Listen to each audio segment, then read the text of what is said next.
ये चेतावनी है कि इसमें 18 जोड़ सामग्री हो सकती है, इसलिए इसे केवल 18 साल से ऊपर के लोग ही सुने। एक जादुई दुनिया में अर्जुन शर्मा स्पष्ट रूप से उस समय स्क्रीन पर लिखे हुए शब्दों को याद कर रहा था। उपयुक्त होस्ट खोजा जा रहा है। ये शरीर कतई उपयुक्त नहीं था, नहीं, ये तो आत्महत्या के समान था।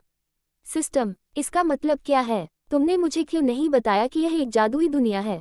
उसकी सभी योजनाएं ठंडे पानी की तरह बह गईं। यहाँ पैसा सबसे महत्वपूर्ण चीज नहीं हो सकता था। तुमने तो यही मान लिया था, बेवकूफ। उसने आवाज सुनी, जिससे वह आश्चर्यचकित होकर कमरे में इधर उधर देखने लगा। उसे वह आवाज पहचानी, वही शांत और सुकून देने वाली आवाज जो सिस्टम के पहली बार प्रकट होने पर उससे बोली थी, और जो निश्चित रूप से एक महिला की थी।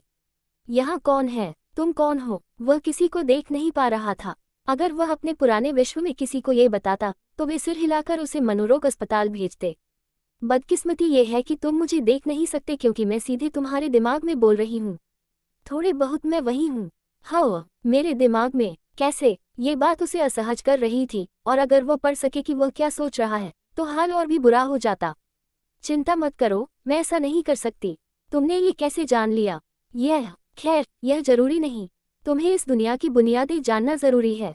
इसलिए, क्या होस्ट सिस्टम की जानकारी के साथ खुद के बारे में सीखना चाहेगा और इस शरीर की यादें लेना चाहेगा? हाँ, नहीं, अरे मुझे ऐसा करना चाहिए, है ना? उसने ऊंची भौहें उठाते हुए स्क्रीन पर दिखाई दे रहे विकल्प को देखा। तुमने मुझे क्या कहा? आज सिल्वा के शरीर में अचानक से हरन दौड़ गई और ठंडी पसीने से उसका सामना तरबतर हो गया, जब वह उसकी शांत आवाज में हत्या की नियत महसूस करने लगा। अपने पिछले जीवन में वह कई बार मरने की कगार पर पहुंचा था, यहाँ तक कि मर भी चुका था, लेकिन उसने कभी ऐसी कोई अनुभूति नहीं की थी। मैं माफ करता हूँ, मैं नया हूँ, इसलिए कृपया मुझ पर नरमी दिखाओ, वह घबरा कर बोला, सोचते हुए कि क्या वह फिर से मर जाएगा। ठीक है, उसकी आवाज फिर से सामान्य और थोड़ी उबाऊ हो गई। तो क्या मैं तुम्हारा नाम जान सकता हूँ? उसने पूछा, लेकिन उसे दिल तोड़ने वाला जवाब मिला। तुमने इस अधिकार को अभी तक हासिल नहीं किया है, तो मैं तुम्हें मेरा मार्गदर्शक कहूंगा, उसने कंधे उचकाते हुए कहा, और चूंकि उसने विरोध नहीं किया, इसलिए उसने आगे की बात पर ध्यान केंद्रित किया। उसने हाँ चुना। चेतावनी, सभी जानकारी सीधे होस्ट के दिमाग में डाउनलोड की जाएगी। क्या आप आगे बढ़ना चाहते हैं? हाँ, नहीं, उसने हाँ चुना, लेकिन सिस्टम की चेतावनी का कारण बाद में समझ पाया। उसने दर्द से चिल्लाते हुए अपना सिर पकड़ लिया और जमीन पर गिर पड़ा। यह अब तक का सबसे बड़ा दर्द था। ऐसा लग रहा था जैसे उसके मस्तिष्क में 100 सुई चुभ रही हो, क्योंकि नई यादें और जानकारी भर रही थी। ये पूरा दर्द 1 मिनट तक चला और फिर बंद हो गया। उसका सिर अभी भी भारी था, लेकिन वह काफी जागरूक था। जैसा कि उसने अनुमान लगाया था, ये दुनिया वाकई जादू, रहस्यमय प्राणियों और अलौकिक घटनाओं से भरी थी।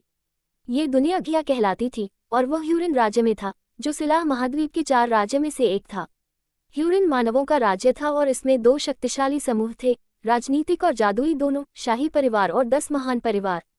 परिवार शब्द उन रक्त रेखाओं वाले लोगों को संदर्भित करता था जिनकी अपनी विशेष शक्तियां थीं, हालांकि महान 10 परिवारों के अलावा भी अन्य परिवार थे।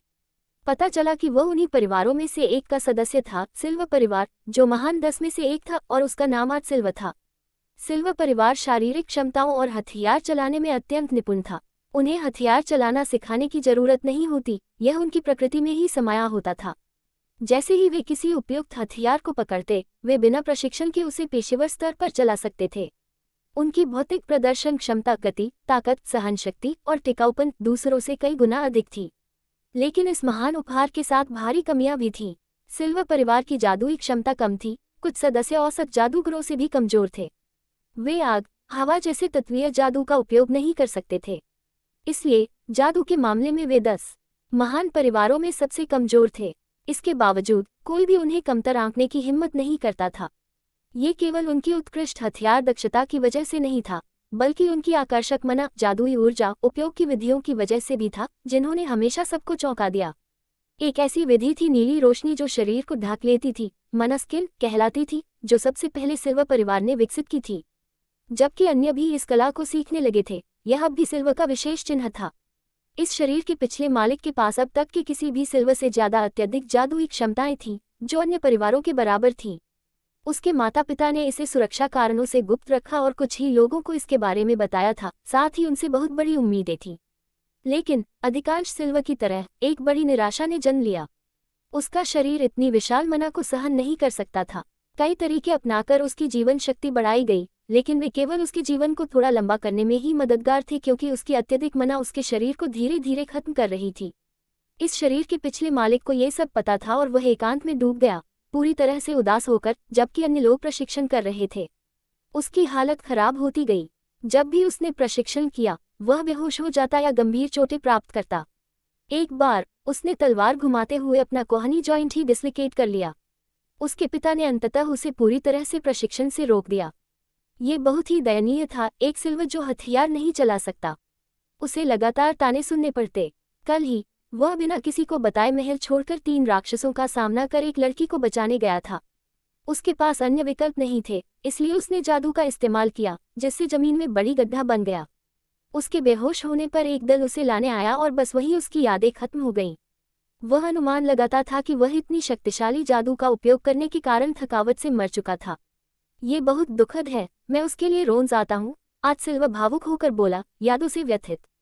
इस बात पर मैं तुमसे सहमत हूँ। खैर, अब तुम वही हो, इसलिए मेहनत करो ताकि तुम्हारा भी वही अंत न हो। वैसे तुम्हारी मृत्यु भी कम दयनीय नहीं थी। हाँ, तुम तो शादी के कार्ड भी डिजाइन करने लगे थे। आठ की भौं तना गई और वह गुस्से से दांत पीसने लगा, सोचते हुए वह कितना जानती है। उसकी पूर्व मंगेतर प्रिया शर्मा को भी शादी के कार्ड के बारे में पता नहीं था। उसे लगा कि उसे परेशान करना गलत है, लेकिन ये बात सही थी कि वह सही थी। वह किसी पर अपना गुस्सा निकालना चाहता था, लेकिन उसके लिए उसे एक अच्छा शरीर चाहिए था। लेकिन क्या ये बीमारी मुझ पर भी असर करेगी? उसने संदेह से पूछा। हाँ, लेकिन सिस्टम इसे आसानी से रोक सकता है। सच में? उसकी आंखें चमक उठीं। क्या तुमने अपनी स्थिति नहीं जांची? ओह, वह चौंका और अपनी स्थिति देखने ही वाला था कि उसकी आवाज ने बीच में रोक दिया।